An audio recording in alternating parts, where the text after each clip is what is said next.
Olá, está começando aqui um diálogo automotivo. Hoje nós vamos falar mais uma vez de conectividade veicular. Nós realizamos há pouco, ou apresentamos há pouco aí para você, uma entrevista com José Palazzi, diretor da Qualcomm, e nós estamos aqui dando continuidade a essa entrevista, gravando um segundo programa com o Palazzi. Portanto, se você não viu o primeiro, volte aí no canal da ATV, no Diálogo Automotivo, assista e depois venha para cá, porque nós vamos continuar uma conversa muito rica, com muita informação e muito importante hoje para o setor automotivo. Palazzi, obrigado por atender a gente de Ô, novo, Cláudio, dar obrigado. continuidade a essa conversa, dedicar o seu tempo e a sua paciência às nossas Imagina, perguntas. eu agradeço a você, agradeço a equipe do ATV e agradeço também a audiência.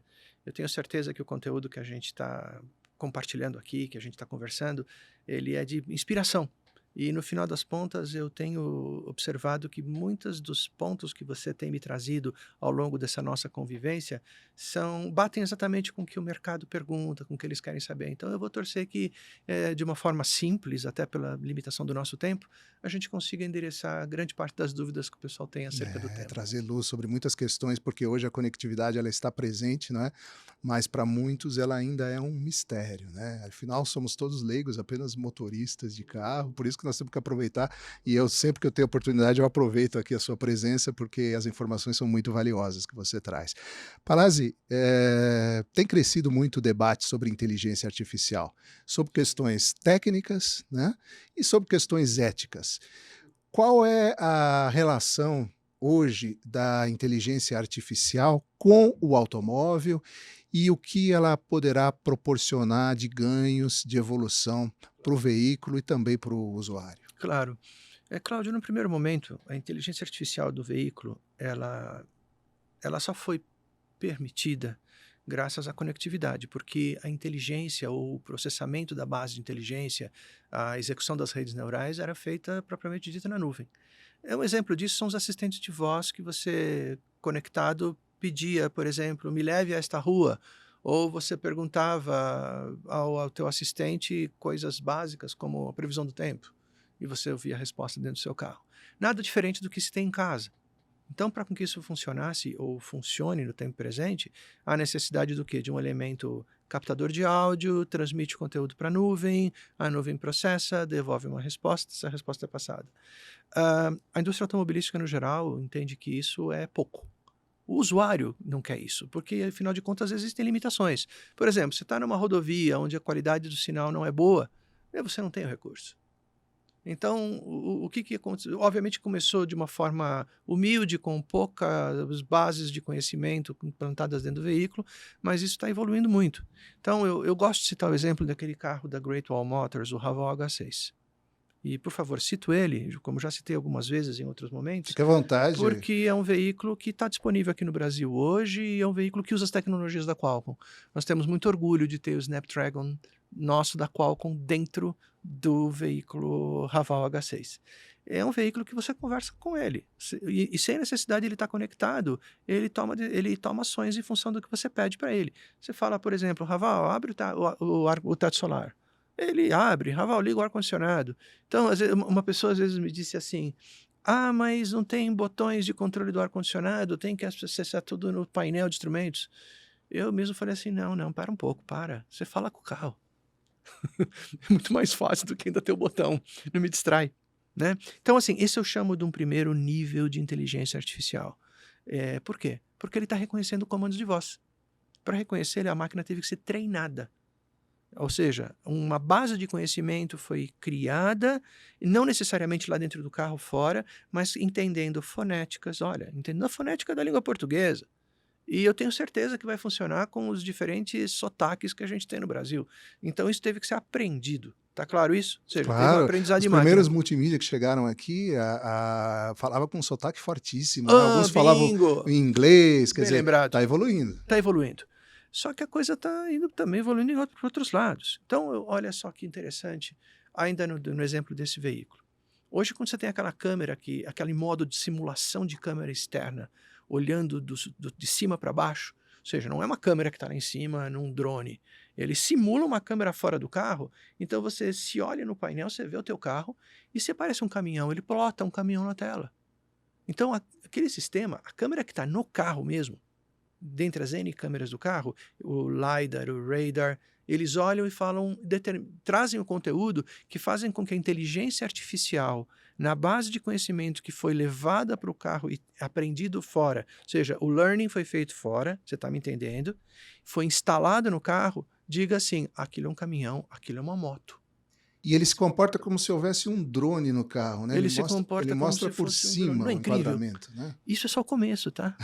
Tem tanto para vir. Um detalhe, esse carro, ele tem um modo, e por favor, não me veja aqui fazendo venda desse carro, porque outros carros também o têm, que se ele está andando numa via e ele está numa rota de muita aproximação do carro que está aqui do lado, ele sozinho toma o controle e te traz uns 30 centímetros para a esquerda aqui para evitar uma possível colisão. Para fazer isso, há uma inteligência ali dentro, um pouco de cérebro, analisou e falou, isso aqui tem um risco. Isso aqui é um veículo, não é uma parede, não é um veículo. Então, isso tudo é o que eu chamo do primeiro nível da inteligência artificial de processamento local dentro do veículo. Você entendeu? Já descartamos o processamento na nuvem de coisas que não podem ter a latência de ir subir e descer e que não podem deixar de funcionar porque não há conectividade de sinal. Mas onde isso vai chegar? Isso é um ponto interessante. E aí entra o aspecto que você colocou até de ethics, até podemos colocar assim? Vamos colocar dessa forma. Mas um exemplo simples que está sendo desenvolvido hoje e que eu já vi funcionando é o carro aprender o padrão do seu rosto. Pode até estou pensando em algo mais agora, até para te autenticar dizendo que você pode dirigir aquele carro, mas não é isso. É saber, por exemplo, o que são as tuas pálpebras e te dar um warning bem grande se suas pálpebras ficarem fechadas mais do que 5 segundos. Que é a premonição de quê? De fadiga. Por exemplo. Ok? Um outro exemplo. Hoje nós conseguimos detectar com câmera e inteligência artificial no carro que o ocupante do lado não tem um cinto de segurança afivelado. Que não existe o segundo ocupante. Não preciso pôr um sensor. A câmera faz isso. Que eu fechei as portas do carro com uma criança no banco traseiro. Um cachorro. Que o banco traseiro tem uma criança afivelada no cinto de segurança sem a cadeirinha de criança. Graças ao que é isso? Aprendizado de máquina. Então, esse próximo nível de que nós estamos falando da inteligência artificial, ele vai ser ainda de forma cooperativa, ele vai gerar warnings ou alertas ao usuário do veículo, como no exemplo da fadiga, ou nesses que eu falei agora de detecção do ocupante, de quem está no banco de trás. Mas, em determinado momento, a gente vai ver a inteligência artificial tomando algum nível de decisões. Decisões como, por exemplo, frear teu carro, com todos os cuidados, claro, mas colocar o seu carro numa condição de segurança se você dormiu no volante. Entendeu meu comentário? E se você lembrar da nossa última sessão, da nossa conversa anterior, quando eu falava do CV2X, imagine a seguinte situação, o motorista na rodovia BR-116, sonolento, o sistema toma o controle, diminui a velocidade, alerta os carros que estão vindo atrás, do tipo, tem um carro reduzindo velocidade, desloca, seta para a direita, leva o carro até a direita e para o carro no acostamento. Esse alerta se dá por meio de comunicação, por exemplo, no painel do multimídia, olha, toma cuidado por exemplo, aí. Por exemplo, veja, hoje o instrumento cluster já é digitalizado. O cluster que outrora era de ponteiros mecânicos, hoje já é uma grande tela de cristal líquido, que ela é acrescida do painel multimídia. Tanto é que existem, por exemplo, o OBD2 de um carro, uma das possíveis aplicações é estender instrumentos para o teu painel multimídia. Mas determinados carros hoje que já são tela LCD já tem áreas de warning na própria tela principal. Os carros vão conversar entre eles no trânsito. Sem sombra de dúvida. E se você acha que isso daí é muito futurista, eu vou citar exemplo desse carro que eu falei agora há pouco, o H6, que você deve ter visto. Você para ele na frente de uma vaga de estacionamento, manda ele estacionar, ele estaciona para você. Se um carro estaciona numa vaga, ele pode parar no acostamento. Isso me leva a uma outra pergunta, Palazzi. Eu testei o H6 em Interlagos, né? E eu fiquei surpreso realmente com o pacote tecnológico. E a GWM é uma marca que chegou agora, tem um marketing muito agressivo, está vendendo muito bem. E eu tenho visto outras marcas começando a olhar o mercado brasileiro, inclusive já chegando, né? Para seguir o mesmo caminho. Quer dizer, Nós tivemos durante muito tempo aqui no Brasil 4 grandes marcas tradicionais. Isso na década de 90 mudou com a abertura do mercado, mas agora nós estamos vendo marcas totalmente desconhecidas para o público brasileiro, chegando com um componente tecnológico muito elevado. Isso Sim. é uma tendência. Veja, é engraçado, porque eu vou citar uma outra marca dessas que estão vindo para cá, inclusive, porque também são clientes nossos da Qualcomm, utilizam as nossas tecnologias nos seus carros, que é o BYD. A diferença é que eles fazem os carros 100% elétricos, correto? Veja, embora sejam marcas desconhecidas aqui no Brasil, eles são proeminentes e awarded, ou seja, reconhecidos players na região de origem deles, lá na China. Inclusive, nós entrevistamos aqui no Diálogo Automotivo o CEO da BYD há Olha algum aí, tempo. e ele deve ter comentado isso. Aliás, eu faço questão depois de ver essa entrevista. Eu aprendo muito com vocês. E o meu ponto aqui é que eu os vejo com a experiência que, embora desconhecida aqui no Ocidente, mas de muito tempo de aprendizado, de desenvolvimento. E tem uma coisa que nós temos que observar que, de uma certa forma, colabora. Essa proliferação tecnológica permitiu que novos players aparecessem e agregando isso ao fato do veículo eletrificado ou 100% elétrico ter uma quantidade de peças móveis menor, há uma natural tendência de facilidade de fabricação. Óbvio que eu respeito muito todos os fabricantes em todas as suas vertentes, tenho uma admiração por aqueles que têm já mais tempo de vida, que têm às vezes séculos e uma qualidade incrível, um padrão de qualidade inquestionável, mas também observo com respeito os novos entrantes que têm tido competência de agregar volume, primeiro fazer bons projetos, escolher bons supridores de tecnologia, e nesse ponto eu me sinto orgulhoso, em nome da Qualcomm, de ter as nossas tecnologias nesses veículos também, porque nós também temos nos diversos outros veículos, mas a capacidade de volume permite com que eles tenham acesso a componentes em uma boa faixa de custos, na meu entender, que permite que eles façam uso de tecnologias outrora tidas como muito estado da arte e transformá-las em uso comum. Pois é, eu vi inclusive em um evento que o que determinava uma montadora antes era a posse do powertrain. Você tinha que ter motor, transmissão, Bem câmbio. observado. E com o carro elétrico, na verdade, o powertrain é um motor motor elétrico que você pode comprar, bateria que você pode comprar, e você tem lá o sistema de direção, É um bom ponto. né? Mas isso proporciona a empresas completamente fora do setor a produzirem seus próprios carros, como a Google fez com um protótipo, né? Sem dúvida. A Apple também, Apple você até estava também. me contando que a Qualcomm também chegou Fizemos a fazer um veículo, nós né? temos uma prova de conceito que eu convido você um dia indo a San Diego, no nosso headquarter. Eu faço questão, se você for, eu faço questão de pedir, ou se eu não puder demonstrar pessoalmente, que alguém demonstre para você.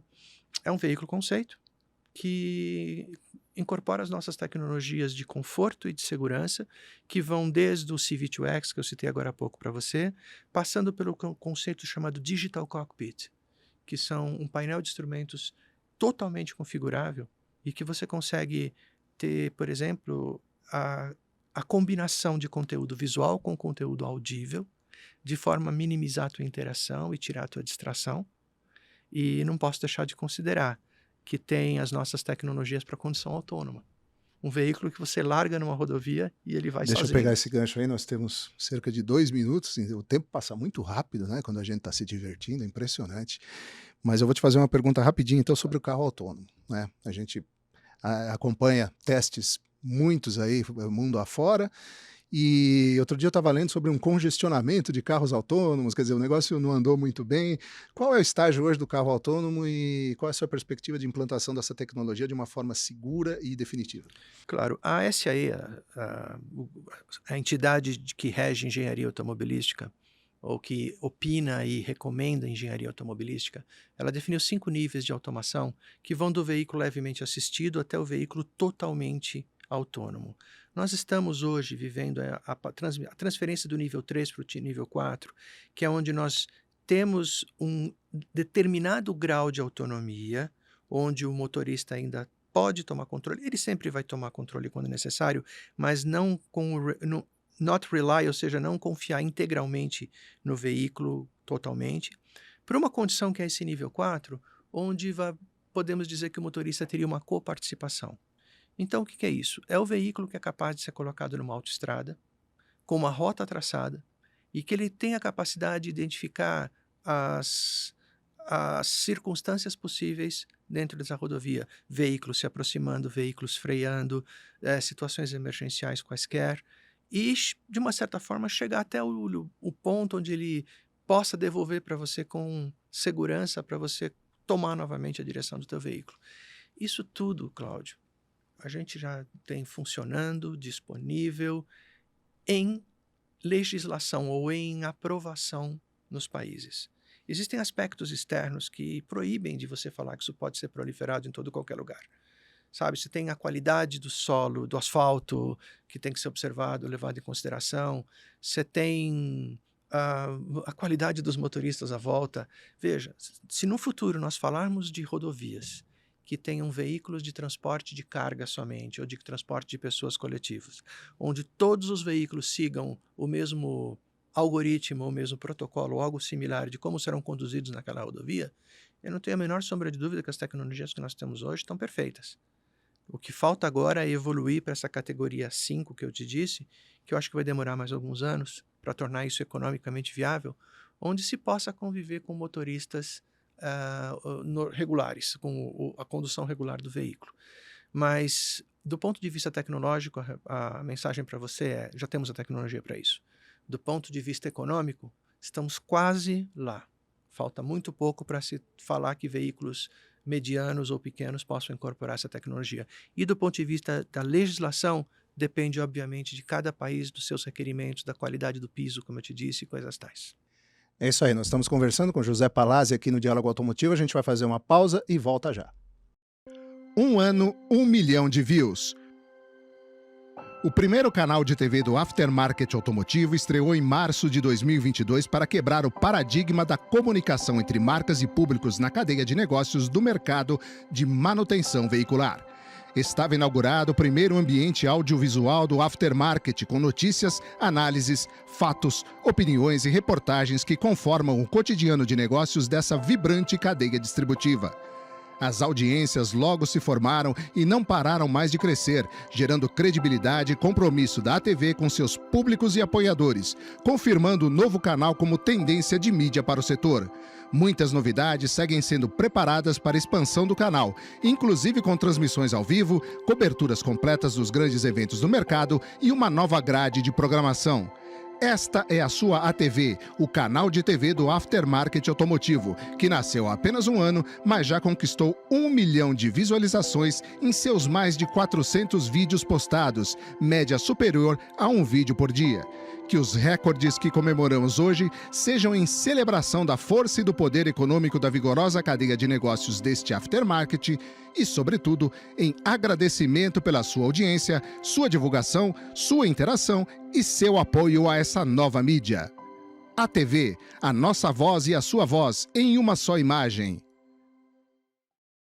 Estamos de volta no Diálogo Automotivo, hoje recebendo José Palazzi. Nós vamos agora para o último dos nossos 4 blocos. Como eu disse na abertura, nós gravamos um programa anterior, que já foi aqui para o ar pela TV, e como o assunto é muito rico, não dava para fazer só em meia hora, por isso quebramos o protocolo aqui para ter o Palazzi por mais um tempinho. Palazzi, vamos tentar falar agora um pouquinho de serviço. Eu me lembro que há muito tempo, não vou saber precisar quanto, eu estava caminhando pelos boxes da Fórmula 1 e na época o mecânico conectou um laptop lá e começou a acelerar o carro pelo computador, começou a mexer no carro pelo computador. Hoje a gente vê isso nas próprias corridas, às vezes o piloto pergunta lá para o engenheiro pelo rádio: você mexeu na regulagem, você fez tal coisa, quer dizer, existe um acesso remoto à preparação do carro, né? E para nós mortais aqui, do nosso carro do dia a dia, nós vamos ter a possibilidade de ter esse carro ajustado por meio remoto, por parte de um mecânico ou de uma concessionária. O carro vai permitir, a conectividade veicular vai permitir intervenção na parte eletrônica do automóvel? Já temos. eu tenho que fazer uma analogia como aconteceu com o 5G, quando lembramos do 2G, 3G, 4G. Cláudio, você lembra quando apareceu essa interface OBD2, que desde 1999 já equipa os carros, e que, num primeiro momento, os mecânicos das oficinas podiam ter um scanner que se conectava ali e o veículo informava um código de falha. E aqui cabe um comentário interessante também, até correlato a isso. Se uma das coisas que a indústria automobilística faz e muito bem feito é software. Para te dar um exemplo disso, você sabe que um carro tem diversos sensores e sondas. Então eu vou citar o exemplo da sonda Lambda, que é aquela sonda que tem que chegar a uma Sensor de determinada oxigênio, né? temperatura para ele começar a detectar o oxigênio na riqueza da mistura, da mistura não, do conteúdo de explosão na exaustão, e é um componente sujeito a falha. O veículo é tão inteligente que, para tentar fazer o veículo não morrer quando um desses sensores falha, ele faz uma análise estatística dos últimos X tempos daquele dispositivo enquanto estava funcionando, para no momento que ele falhar, ele operar com um valor mediano das últimas observações do comportamento daquele dispositivo. E por que eu quis trazer esse ponto? Porque um dos primeiros grandes motivos para a interface OBD2 era dar esse diagnóstico que muitas vezes permitia que o veículo continuasse andando, mas que, já que estava sendo reparado, poderia e deveria ser consertado. Então imagina que o dono de um veículo levou na oficina para descobrir por que aquele carro está esquentando demais. Só que o mecânico instalou o scanner e ele falou, olha, está esquentando demais porque o sensor de temperatura não está atuando, nós vamos trocar. Mas ele fala, a propósito, também percebo que seu sensor Lambda não está funcionando e nós já vamos trocá-lo. Mesmo o carro funcionando. E por que eu contei essa história? Porque isso, com o passar dos anos, evoluiu. A interface OBD2, ela foi naturalmente conectada à rede celular. Tanto é que hoje você deve ter visto já os adaptadores OBD2 que você põe no teu carro e que conversam Bluetooth com o teu smartphone. Você acredita se eu te disser que o volume de adaptadores desse fabricado no mundo hoje, com celular, já tem o mesmo volume desses dispositivos Bluetooth? O que prova que o Isso mundo... está à venda no Mercado Livre, por exemplo, né? Exato. Na Amazon. E o ponto é, as pessoas querem essa informação não somente para enxergar na sua tela, mas também para monitorar o veículo remotamente. Locadoras querem saber como aquele carro está andando. Proprietários do veículo, que hoje é disponibilizado as a service como um serviço, como por exemplo frotistas, querem entender como aquele condutor leva aquele carro. E muitas vezes não dá para você acumular isso dentro do veículo e esperar o veículo chegar no destino para você tirar essa informação. Então, a conectividade, e eu vou voltar de novo à conectividade celular, o 4G, as tecnologias da Qualcomm que viabilizaram o CV2X que eu comentei com você, essas tecnologias, de maneira geral, elas viabilizaram com que o que outrora era tirado de diagnósticos do carro pudesse ser, num primeiro momento, disponibilizado na nuvem. Mas a coisa já está indo um pouco mais além. As montadoras, propriamente dito, elas já observam o comportamento do veículo durante o período que antecede uma revisão. Ela pode, muitas vezes, já propor para você antecipar uma revisão, ou retardar uma revisão, ou tirar conteúdo estatístico do desgaste daquele veículo para ela ajustar melhor o tempo que ela vai prover a revisão. Será que aquele veículo precisa de uma revisão em 10 mil quilômetros mesmo, baseado em dados estatísticos de N carros que foram vendidos e estão rodando na rua? Entendeu meu ponto? Mas vamos um pouco mais além do que isso, que também já é uma realidade hoje. Veja, se nós conseguimos monitorar os sinais vitais de um carro, comunicar com a nuvem, se nós sabemos onde está o veículo, e se nós sabemos a infraestrutura que está à volta, concessionárias, lavas rápidos e outros serviços de concierge, por que não oferecer isso já para o motorista? Por que não transformar isso num fator de mérito ou de apreciação por aquela marca, por aquele veículo? Então, o que nós estamos vendo hoje, Cláudio, já são ofertas do tipo, estou vendo que a sua rota, você vai chegar no seu destino em 10 minutos E segundo, olhando aqui a sua agenda, a sua reunião começa em 30 minutos. Você não quer pegar esses seus 20 minutos e passar aqui nessa rede de assistência, nesse posto de gasolina e tomar um café de graça? Entendeu? É, E isso é um aspecto que, pelas pesquisas que as montadoras têm compartilhado com a gente, tem se tornado um compelidor de preferência por uma marca, a parte distante que eu estou oferecendo conforto. Palazzi, eu tenho que repetir uma pergunta que eu fiz para você lá na Electric Days, é um trava-língua aí, mas que ela é muito importante para a nossa audiência, até porque a audiência é rotativa, né? Você falou várias vezes aí nesta sua resposta na palavra montadora. E quando você citou o OBD2, na medida em que ele deixa de existir o acesso do reparador independente Nossa, boa. a esta informação de diagnóstico, ele se torna dependente da nuvem, né? Sim, E o OBD2 ele era uma propriedade do carro, né? Vamos chamar assim, entre aspas. sim, O carro te contava o que estava acontecendo. Quando o carro transmite essas informações para as nuvens, essas informações passam a ser uma propriedade da nuvem. sim, E a nuvem tem dono. Quer sim. dizer, tem duas maneiras de acessá-la. Ou o dono permite o acesso, né? Ou você vai ter que hackear, o que é uma coisa absolutamente É isso, impensável concordo. e injustificável, né? É, como fica o reparador independente? A gente sabe que Claro, existem algumas montadoras que já estão vendendo esse acesso como um serviço, né? sim. Trazendo um custo para o reparador independente, que muitas vezes talvez não seja viável, dependendo do porte da oficina. E a pergunta que fica é essa, né? Daí surgiu o movimento Claro. Right to Repair, que ele tem Right to crescido lá repair. fora e foi Sim. trazido aqui para o Brasil. Mas a pergunta que os reparadores se fazem, né? Principalmente, como é que nós vamos fazer É para um reparar tema esses carros? complexo, você sabe, porque tem os dois lados e tem as duas verdades. E eu compreendo perfeitamente que é tão cômodo sem espetar um conector na OBD2 e tirar diagnóstico. Mas, por outro lado, Cláudio, a quantidade de tasks, de tarefas que estão rodando num carro e tarefas de tempo real, tarefas de elevado grau de segurança, que requerem grau de segurança elevado, estão ficando tão críticas que não dá para deixar uma porta mais aberta. E um dos benefícios de poder levar para a nuvem é justamente poder triar aquilo que pode ser provido como informação de diagnóstico de forma segura.